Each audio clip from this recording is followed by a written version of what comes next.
Hi, everyone. I'm Seth Levy. I'm the marketing director here at the Southern Poverty Law Center. And I just want to start off by just giving you a quick background on who we are and what we do, in case you haven't heard of us before, which is likely. Nothing wrong with that. We're a civil rights organization that's based in Montgomery, Alabama, and that's where I'm currently am today. But we also have offices in Louisiana, Mississippi, Florida, and Georgia. And our goal, very broadly, is to fight hate and bigotry, and we go about doing that three ways. Number one is filing lawsuits on behalf of victims of discrimination and exploitation, and the lawsuits we're probably best known for are suing hate groups like the Klan. So that's area number one. Area number two is that we track hate and extremist groups. We write about them, try and educate the public about their ideology, what their goals are, and what these groups are up to today. And the third way we go about our mission is providing K through 12 schools with free anti-bias educational materials to really try and help teach lessons of tolerance and understanding to young people while they're still young and while they're impressionable. I guess probably the reason why I was asked to speak today and why we're in the news is obviously there's been a lot going on recently with the alt-right movement, especially with the events recently in Charlottesville. But really for the last year and a half, the alt-right has actually been pretty active on college campuses. And there have been, a number of incidents on campuses that have involved controversial speakers, and again, specifically members of the alt-right movement. And that would include people like Richard Spencer, who was, one of the central characters at the Charlottesville white supremacist rally recently, as well as Milo Yiannopoulos. And, the number of these incidents on campus are actually increasing because both of these two characters are doing a nationwide free campus tour. Anyone who wants to invite them, they'll come to their campus, they'll come and speak there, and they'll stir up a lot of trouble. And, this is one of these things that you think, well, it may never happen on your campus, but it actually does happen, fairly regularly throughout the country. In fact, here in Alabama, both Richard Spencer and Milo have come to Alabama colleges. So, so that's kind of my intro there. And so I guess what I really want to talk to you about today is, what should you do and how should you work with students, when an alt-right figure or somebody controversial comes to campus. Obviously the students want to protest, they want to take some kind of action because they don't want somebody who just spews bigotry in their community. And it's not only that they're spewing bigotry. I mean, they're often saying things that malign people because of their immutable characteristics. Richard Spencer, for instance, when he comes and speaks, he attacks African Americans and pretty much just calls them subhuman. And Richard Spencer, this is a guy who is a self-described white nationalist who believes in peaceful ethnic cleansing. Milo, on the other hand, he does similar things when he comes to campus. He really right now has in particular been going after transgendered students. He's at the University of Milwaukee earlier this year. In his little presentation he did, he named a student, showed a picture of her, and and called this student a tranny. So again, these are people who are coming to campus, very purposely are there to stir up trouble, to provoke the students, and of course students want to respond. And so what I'm going to talk about today is sort of the ways we think is the most productive way for students to respond, and how you should work with them to help channel their energy into something that's constructive. And the first thing I want to talk about is free speech, because in the media, is talking about these incidents on campus, it always gets framed as a free speech issue because inevitably somebody calls for one of these controversial speakers to be prohibited or banned from speaking on campus. And, at the Southern Poverty Law Center, we do not endorse that. We should never try and restrict anybody's speech, no matter how repugnant it is. The First Amendment is a pillar of our democracy, and it is something that, should not be treated lightly and, needs to be protected. And, if you ever were to go down this road of trying to, ban somebody's right to speak on campus, especially if they have been invited already to speak on campus, you're going to run into legal issues and you probably will lose. And at the same time, you're also going to play right into the hands of these extremist speakers. These people want nothing more than to be banned from speaking because it legitimizes them, it casts them as a free speech martyr, and that's exactly what they want. So, moving along, I'm going to get later on, I have some slides which have some bullet point stuff of suggestions for you and students to do. But I just want to first talk in practical terms. If a situation arises on campus and, you're talking with students about what should be done, some things I'm going to suggest later on are going to be, could be harder to do. It's easy for me to rattle off suggestions of what to do. So I just first want to start off with saying, if there's any point that you want to get across to students, this is what it should be. So here goes.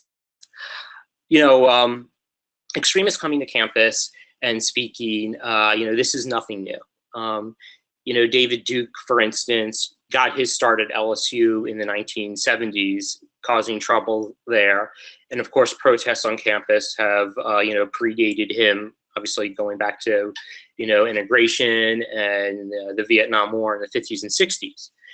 But I think what's really changed today is that, you have these agitators who have become more adept at using students in colleges as pawns to further their own agenda. And, the reason they're coming to college campuses is because, the reaction that they're going to receive from students is pretty predictable, because students have, few ways to voice their displeasure with a controversial speaker.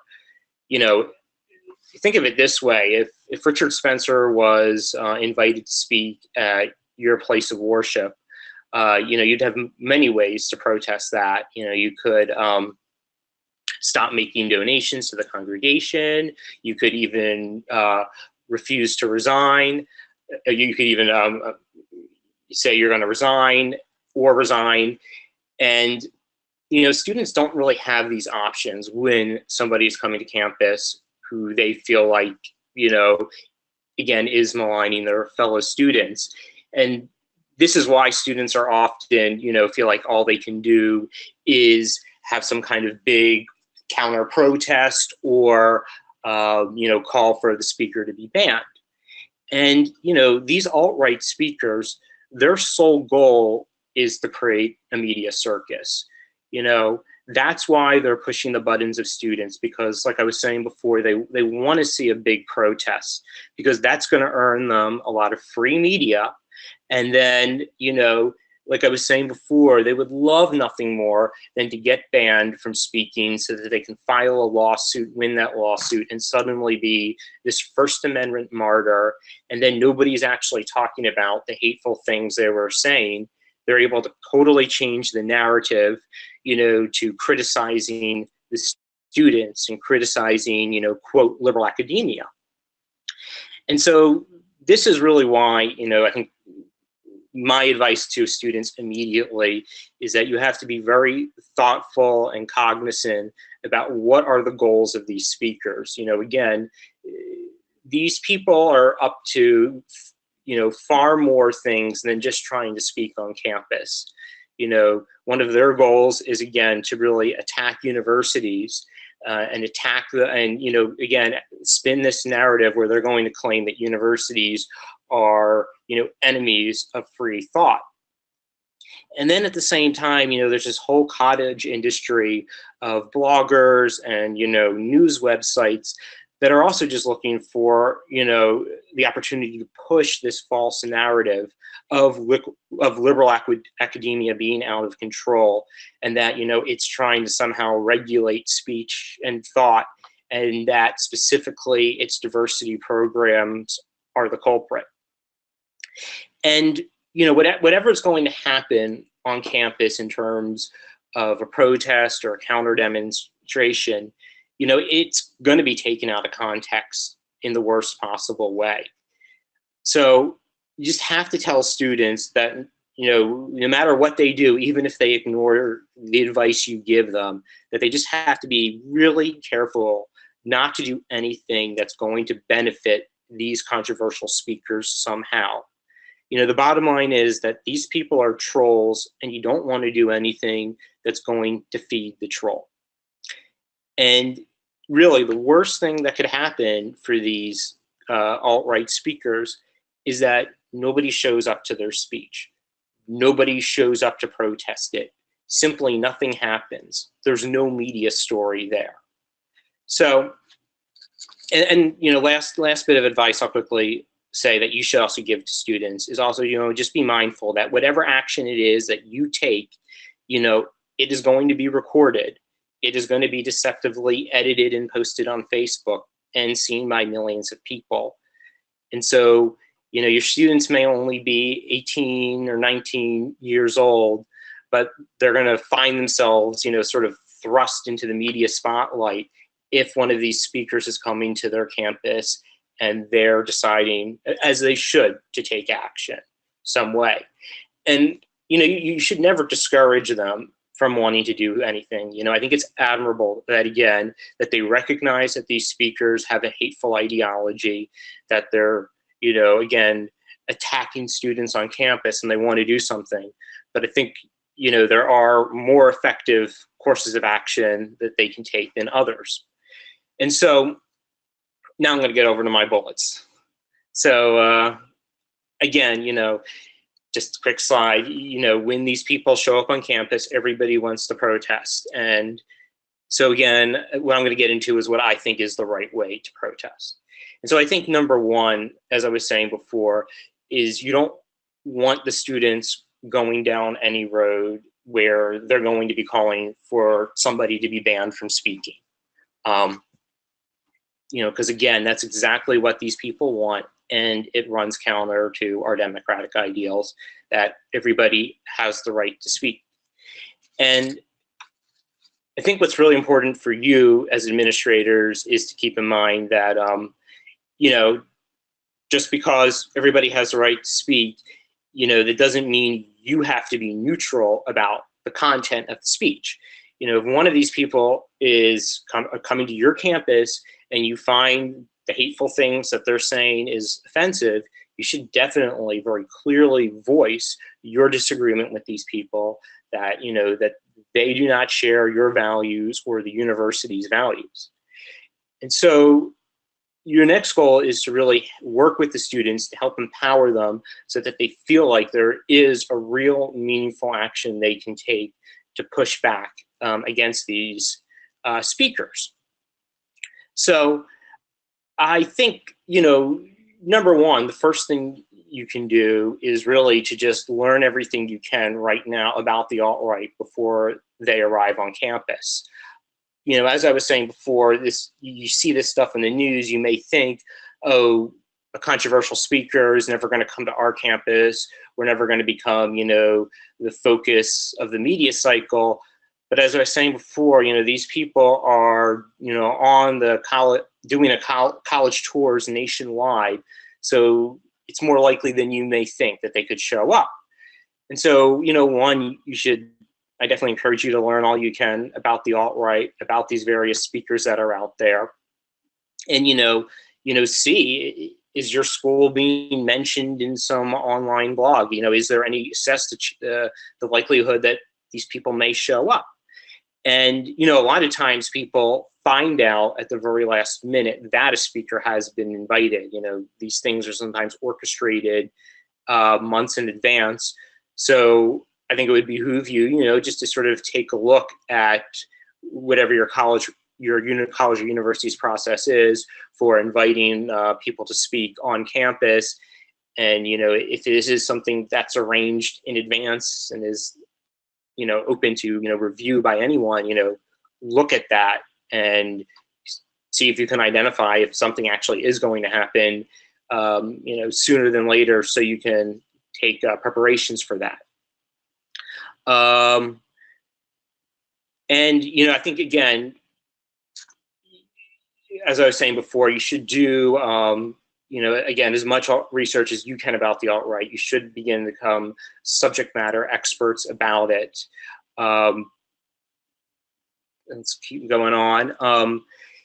So when one of these speakers is going to come to your campus, I think the best thing to do is to try and organize an alternate event. The goal really of this is, again, you don't want all the students showing up to the alt-right speaking event to protest, because, again, that's creating the media circus, which is exactly what you want. And I think what you want to do is create an alternate event that takes place physically very far away from that other event. And you want it to be, you know, something positive. I think, you know, you want this event to, you know, include the students who are being targeted. And I think you need to go proactively out and talk to these groups of students who are likely to be targeted by the alt-right speaker, and ask them, you know, will they join with you to, you know, create this alternate event to help raise awareness about, you know, the alt-right and, you know, who they are, what they're about, and what they're doing. And I think what's really important, you know, for any kind of event like this, is you definitely want individuals to, you know, tell their stories about being targeted. You know, I think there's nothing that will change hearts and minds more than somebody telling their personal story about how they've been effective, about why the hateful things that these speakers say, you know, really is harmful and shouldn't just be, you know, brushed aside. And, you know, I think once you can get, you know, these various campus groups on board with you to begin to put together, you know, some kind of alternate event for everyone to channel their energy into, you know, you want to bring in other groups, people who aren't necessarily being targeted, such as political organizations on campus, you know, athletes, maybe even faculty members. And, you know, the idea is really just, you know, to show and display that, you know, that the campus community as a whole really opposes, you know, this kind of bigotry that the alt-right speaker is going to be spewing when they speak. I think a really important thing you can do, especially if you have a lot of lead time knowing about one of these speakers coming to your campus, is to talk to the group that invited them to speak. So to be clear, you know, these speakers, they're not just, you know, randomly popping up on campus. Normally there is a college group that invites them to come speak to them. And, you know, I would definitely, you know, working with students to, you know, reach out to the group that invited the speaker to, you know, relay your concerns. And, you know, I think you want to make it really clear that your opposition to the speaker, you know, isn't about any kind of partisan issue. It's about the fact that, you know, they're a bigot and they say objectively bigoted things. And if there's any doubt about this, you can all just go back and look at the many, many things they've said in the past. And, you know, I would definitely ask the groups who invited this speaker, you know, why is it that you invited this person? You know, was it for political reasons? Did you believe that it would really help foster some kind of debate? You know, is this really just admittedly a sophomoric stunt?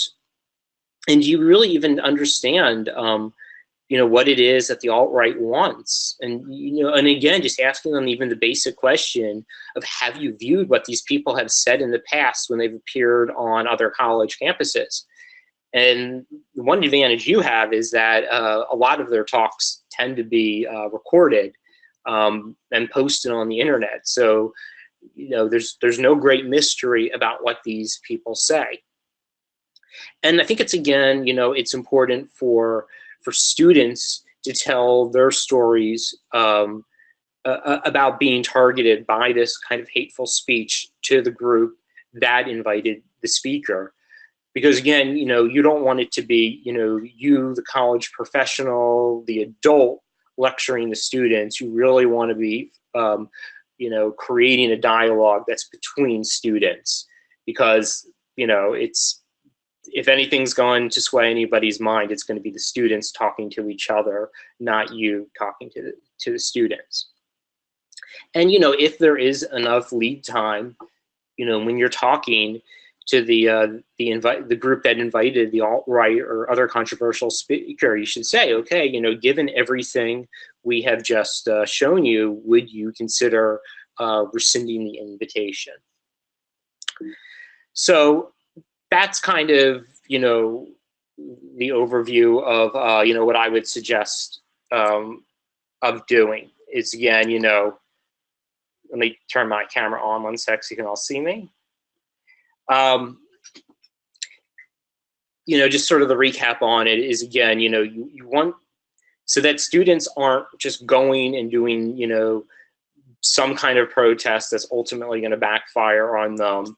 You need to work with students to make it feel like that there is something meaningful that they can do that is a little bit different than just your traditional protest, which is what I would suggest, is being some kind of alternate event. And again, one of the main goals of the alternate event is just to actually keep the students, physically separated from the controversial speaker, so that there just is no chance again that there is this media circus. And in fact, what the best kind of news story to come out of this whole thing is that, you and the students put together an alternate event, and that is far more well attended than the actual alt-right speech, because then that just shows that the campus as a whole was embracing the positive message about inclusion and diversity and the students' values that was at the alternate event, and nobody bothered to show up to the alt-right speaker's event. And that just makes the alt-right speaker just look like a loser, and that's the worst possible outcome that could be there for them. So that's pretty much the high-level overview of what I had. I can definitely go into more detail on some stuff, but I wanted to open this all up to questions for you, so it's not just me lecturing all the time, and I'm sure you guys have great questions. Great, thanks, Seth. So anyone who has questions at this point, feel free to go ahead and type those into the questions box, and I will get them sent over to Seth.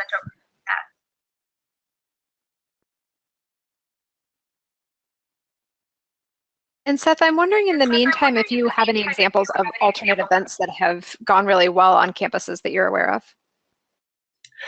Well, to be truthful, not so much recently, because I think we are kind of in new territory here. I mean, I think unfortunately what we have are more examples of things that have not gone well.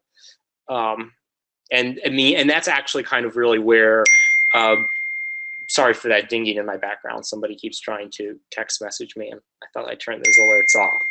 One more second. Sorry. So, as I was saying, like our alt-right, this sort of alt-right guide we've put together, and these suggestions really came out of us sort of seeing what was happening at colleges, that, some of the protests definitely not going well, and, leading to students being, cast in a negative light, and people asking us for advice. What should we have done differently? What should we do? And that's kind of how this came about. And So we're really just sort of in the first beginning phases of telling people about this, and so we're trying to encourage them to go down this path. Okay, so I see some questions are coming in. Okay, where to find? So, okay, one of the questions was, other than internet searches, where do I suggest you find truthful data about the alt-right? Well, we certainly have it at our website at splcenter.org. I'm not going to claim that you should get all your information only from us. I think the alt-right movement has been covered in really good detail by major newspapers such as the Washington Post and the LA Times. There's plenty of information there. There's also, if you want to get like lots of video clips, because I think, again, video clips are really important to show people. Right Wing Watch does a really good job of that, of cataloging appearances that are captured on video and posting information there. And then, yeah, I guess I would start with there, mainstream newspapers, and also definitely our website, and check out Right Wing Watch. Let's see, next question that came in. How can campuses such as Auburn University that already had an alt-right speaker come to campus respond to the continuous presence of the alt-right movement? So, yeah, I mean, I think that's an interesting and complicated question. I guess, my question to you would be, are there clubs on campus that are somehow purporting to be an alt-right club? And is that how there's the continuous presence on campus? I think if that's the case, I think, again, I would attempt to try and do some kind of outreach with people who are members of that club, asking them, do you understand, what it really is that the alt-right stands for, what leaders of the alt-right are saying, do these people actually really share your beliefs and your values? Do you really understand who it is you're associating with? Or do you just think that the alt-right is something cool, something funny, because they like to put out funny memes? I think, again, there's also clearly, work that needs to be done directly with students, educating them about the alt-right, because I'm guessing, your average person, average student really isn't going to know much about the alt-right. So again, just raising awareness with the general student body, especially with students who are not people who are typically on the receiving end of alt-right attacks. Let's face it, the alt-right does not attack white men. And so if you're a white male, you might not have any real strong opinions about the alt-right. And so again, I think it's important to try and educate those people that are in the middle. Another question, does rescinding an invitation cause any less backlash to a campus than a full-out ban? Do you have examples to share? I would say, hypothetically, yes, there would be less backlash because the invitation would be rescinded by the group that invited the alt-right speaker. And I guess I want to be really clear on this, that, when a group on campus invites a speaker, those students who invited the speaker have every right to hear what that speaker has to say. And, university, college administrators should not get in the business of then getting, pick and choose, who is allowed to speak after a person has already been invited and accepted the invitation. Because that's when you're getting into issues where, you're getting into these free speech issues and banning people. And so my suggestion, so if there's any kind of initiation of having that alt-right speaker not speak, really the only people who have the kind of the right to say, well, thank you, but no thank you, is the group that originally invited them. And that's why I suggested, talking directly with that group, asking them, do you really understand what it is that these people believe, what they are very likely to say? And if those group of students say, you know what, actually, we didn't realize all of that. That person doesn't really seem like a very good citizen who we want on our college campus, then I would suggest at that point, suggesting to that the group that invited them that then maybe you should just go ahead and rescind your invitation. Now that you have a better understanding about who these people are, what they believe, what they're going to say, and the harm that could cause to students who are going to be in the target of their verbal assaults. And I think that's really the best way of going about it. Now, of course, it's perfectly possible that the group of students that issued the invitation said, you know what, we see your point, but we still want this person to come and speak for reasons X, Y, Z. And I think when that happens, they have the right to hear what that speaker has to say. Because, that's what your policy most likely is. Let's see, another question. How is encouraging students to refrain from protesting against the alt-right on campus any different from condoning behavior of white supremacists? Silence will be mistaken for acquiescence on college campus. That is an excellent point. It's a really good point, and I am glad that it was asked.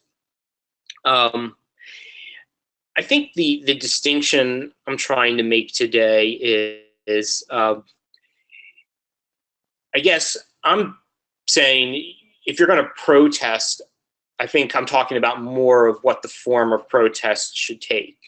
I think definitely very much, students need to voice their opposition to the alt-right speaker, to white nationalism, to white supremacy, and not be silent. But what I'm suggesting that they not do is, show up to the speech and be disruptive, trying to shut it down, or just engaging in some kind of just freewheeling protest where the whole situation sort of just becomes a mess. And I think there's sort of, again, just to reiterate, several reasons for that.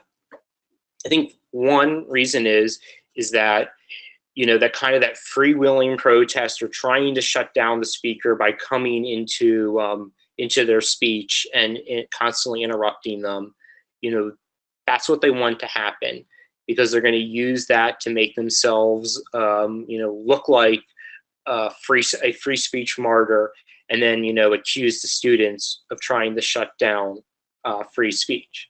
Now, obviously, we all know that that's really preposterous, but these people are very skilled at spinning that narrative, and that's what's going to happen. And pretty much that's why we're kind of in this situation right now, where you have all of these political commentators and even, the US Senate holding hearings about, free speech being threatened on college campus. I think number two is that, those kinds of really confrontational protests don't do a whole lot to educate students who are kind of in the middle here and don't really know a whole lot, don't understand what these people are speaking about. And oftentimes the only takeaway they sort of see from these incidents on campus is some guy named Richard Spencer, who they don't really know anything about, somebody tried to ban or prevent him from speaking. That doesn't sound right. Everybody should be able to say what they want. And so that's why I'm suggesting that I think students should, try and put together some kind of alternate event that's, again, very far away from these speakers. And at that event, that's where they are very vocally and forcefully, affirming their opposition to these speakers, but again, also trying to, have a message that's ultimately positive, ultimately about bringing the campus together and showing that, the campus as a whole is united against that opposition to the alt-right speaker and what their ideology is. So again, just kind of the recap, definitely not saying that students, should be silent and shouldn't protest, because I agree they need to voice their opposition. What I'm just saying is that they shouldn't be doing something that's, super confrontational that could get out of control, and they shouldn't be doing something that's going to be trying to, prohibit and stop the person from speaking, because then it will be viewed like they are anti-free speech, which is, again, what these people want. So next question, in addition to the goal of creating a media circus, the alt-right and white nationalists / supremacists are trying to recruit and retain new supporters for their extremist groups. What can the campus do or not do to prevent that? Yeah, so that's another really good question. I think a couple things they can do. I think first is, I think you and the students, really need to work to, really just reveal how vile the ideology is of the speakers. And I think, one way of doing that is not letting them, again, get this sort of high ground of free speech martyrdom, because that's one of their recruitment methods, or it's one of the ways that they are able to look cool and exciting, is that if you take Milo Yiannopoulos, for example, his whole brand is that he's too hot for college campuses. People are always trying to ban him. His book deal that fell apart because the publisher he just didn't want to publish his ideas, which are just because he's telling the truth. And so again, it's the way you treat these people really comes down to whether or not they're going to be able to engage in recruitment. If students on campus, again, see them as some kind of victim or martyr, they're going to be more likely to listen to them. And again, they're going to look past their bigoted remarks and just view them as, some person who's just controversial, and, and because they're controversial, that's interesting. And then they may even begin to believe this whole idea where, oh, it is just, liberal academia or diversity programs that's, trying to shut down free speech. And maybe if that's true, well, then diversity programs are actually a bad idea, and some of the things that these people are saying really is true. And I know that sounds really complicated and convoluted, but again, like, that is kind of like the thought process and way that this all works. That it is kind of this multi-pronged attack that the alt-right speakers are doing, that again, trying to make students question the value of things like diversity programs. And then from there, they're questioning the things of just diversity in general. And one of the main goals also of alt-right speakers is to, try and make, hateful speech, hateful rhetoric acceptable. That, Milo calls himself a virtuous troll. He was kicked off of Twitter, for instance, for launching, a racist campaign against Leslie Jones from Saturday Night Live. And he always just likes, to chalk that up to, oh, he's just trying to be funny. People misunderstood him, and now he's being censored for it. And, I guess it's complicated. There's no doubt about it. But really, your goal is to just really expose him and just how fake that is. And again, what are his goals, and what is the alt-right all about? And I guess I know I've gone on a little bit of a tangent here. I'm getting back to the original question about what you can do to prevent indoctrination. I think again, getting students to tell their personal stories about what it feels like to be somebody on the other end of sort of this hateful rhetoric, of being attacked because of their race, because of their religion, just because of any other characteristic about them. I think that's what's really going to, I think, prevent any kind of indoctrination, just, from students actually hearing what happens and helping them build empathy. Because, it's a lot easier to get caught up in these, racist movements like the alt-right if you don't really ever have to consider, the harm that it's causing to other people. So that's my recommendation there. And sorry that a little bit of that tangent I went on. So another question, isn't a form of re-victimization to ask underrepresented students to defend aspects of their identity to a major student group for the majority of student groups to change their minds about speaker? Yes, that is definitely true. And, you know, I think what happens a lot of times, I mean, yeah, it is really complicated. That I guess the reality is we are kind of unfortunately in this place where, you know, students and many Americans sort of don't think that things like racism are really a problem. That I think it's something like, you know, a majority of whites today believe that discrimination against white people is as serious as it is against minorities. And obviously, like, you know, all the data shows that that's objectively not wrong, but that's how people feel.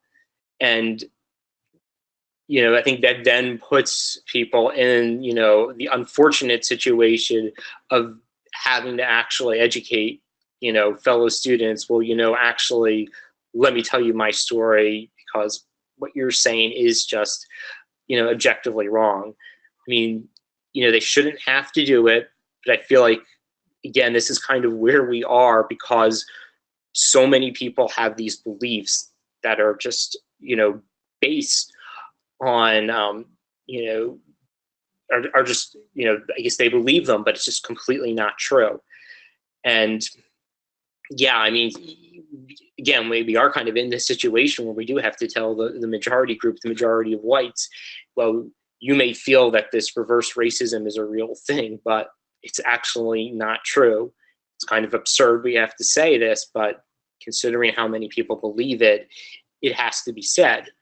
And I guess another point I want to make about this is, you know, when dealing with controversial speakers, you know, you never want to get into a situation where it somehow looks like you're showing, you know, more deference to the speaker than to the people they're maligning. And, you know, sometimes you see people make comments like, well, you know, if you don't like the things that this speaker is saying, just avoid the speech, you know, stay in your dorm room or whatever. And, you know, clearly no student should ever have to feel unsafe on their campus because there is this person that's there that's, you know, spewing this hate. You know, I think we do live in a complicated world where, unfortunately, you know, these kinds of speakers, once they're invited, have this right to speak. But I think what your job is, you know, as a college professional, is to, again, do everything you can to try and create an environment where you're, again, pushing back against that hate speech, so that, you know, students don't feel like they're being marginalized by the hateful speaker, that they feel like the whole university is in fact behind them. Let me see if there are any other questions. Hey, Jill, looks like the same question just came through twice. Oh, here we go. Are there suggestions of how a college or university has been targeted, has a counter protest, and it ends up in the news that can move forward in a positive way, particularly if individual students are named?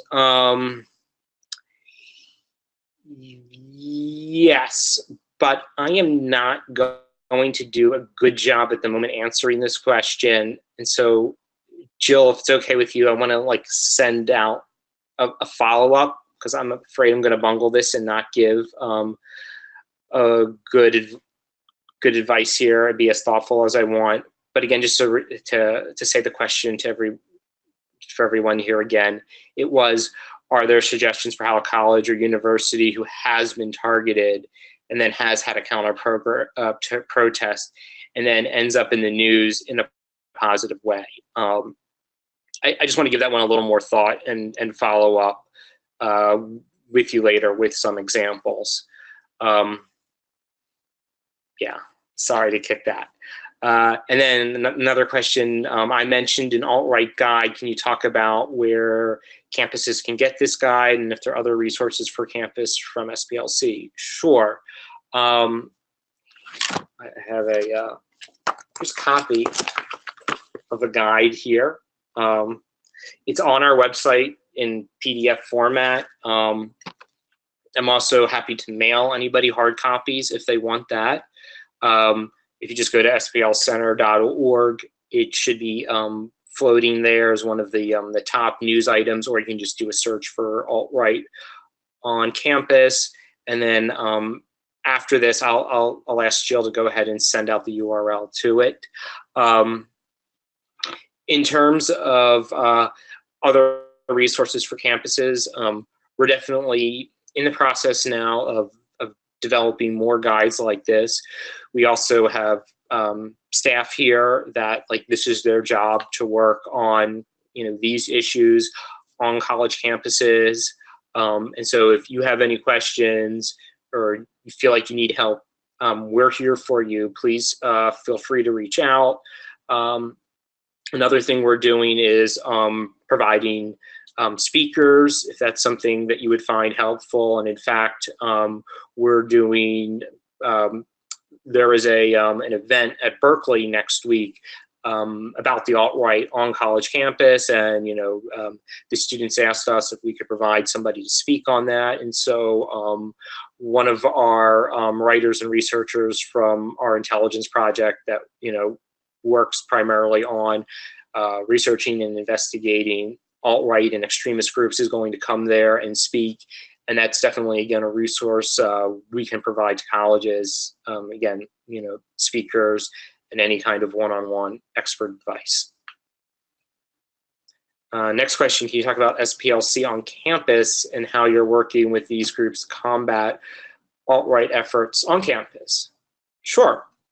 So our SPLC on campus program got started a couple of years ago, really with the idea to help empower students who wanted to sort of pursue the issues that the Southern Poverty Law Center works on, both on campus and off of campus.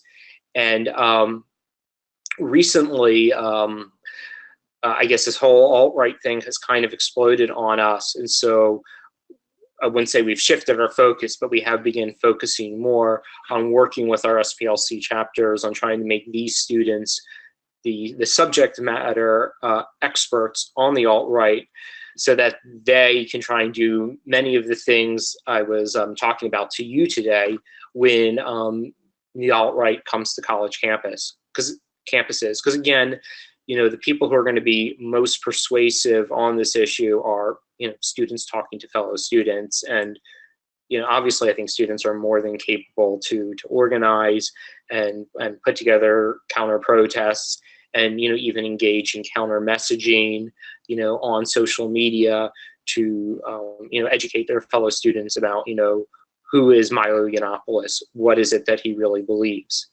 Can I give you more information about the Berkeley event? Somebody would like to go to it. Yes, Jill, I'll provide you the Facebook event link to that. It's open to the public. You can please email it out to everybody, and I will be there. And if you're there, please look for me. It'd be great to meet you in person. Any other questions? Those are all the questions that have come in at this point, Seth. Great. And I would just add, I thought the questions that were asked today were really thoughtful, really good. I probably wasn't able to adequately address all of them in a short amount of time. And so, if you felt like I didn't properly address your question, you want to know more, please follow up with me afterwards. Jill, you can it's okay, just go ahead and give folks my email address. Again, I guess I just want to kind of, close out by saying that, these are incredibly complicated issues. And, I think in a lot of the media reporting about it, people don't lose sight or don't appreciate that, it's 18 and 19-year-olds that are really being confronted, with these issues that often, adults never have to deal with. And, there's all kinds of landmines here. I mean, one, you have, these First Amendment issues that go to the very, bedrock of our democracy. And then on top of that, there are legal issues. Sorry, somebody just interrupted me. You have these legal issues. And then there's also these issues of again, people being attacked because of their race, their religion, their sexual orientation, and then it's all happening in the community, where they live, and there just kind of isn't even really a comparable situation. I feel like for adults. I guess the only comparable thing would be if, like, suddenly at your workplace, there was somebody showing up and just causing all kinds of trouble like this. And, and if adults were suddenly put in a situation, it's likely they wouldn't always get it right. It'd be just as difficult for them to deal with. And I think it's just important to remember that, especially when you sort of see this media criticism of the students and the way they're reacting. And it's like, of course, they're going to make mistakes. It's complicated. And what these people are doing, with their hateful speech, it truly is harmful. And their intent is absolutely to cause harm, to make, the students that they're attacking feel marginalized, feel like, they don't have a place in our country, and even fearful.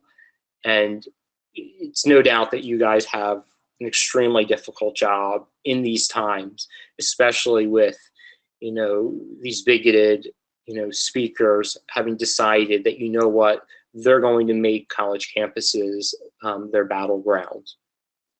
And so, again, like, we here at the Southern Poverty Law Center, we're committed to fighting hatred and bigotry in any form. And, we're here to help. And so please don't hesitate to reach out to me, especially if you feel like I didn't fully address your question, because I do want to do that. So please, like I said, Jill, feel free to hand out my email address to anybody. And I will also email out those follow-up items that I mentioned. Fantastic. Thank you so much for your time today, Seth. We've really appreciated hearing from you. And just for everyone on the call, there will be a recording of this available in about a week on the NASPA Online Learning Center website, as well as on our NASPA YouTube channel. So thank you all so much for your time and attention today. We hope you have a great rest of the afternoon. Thank you very much. Have a great day, everybody.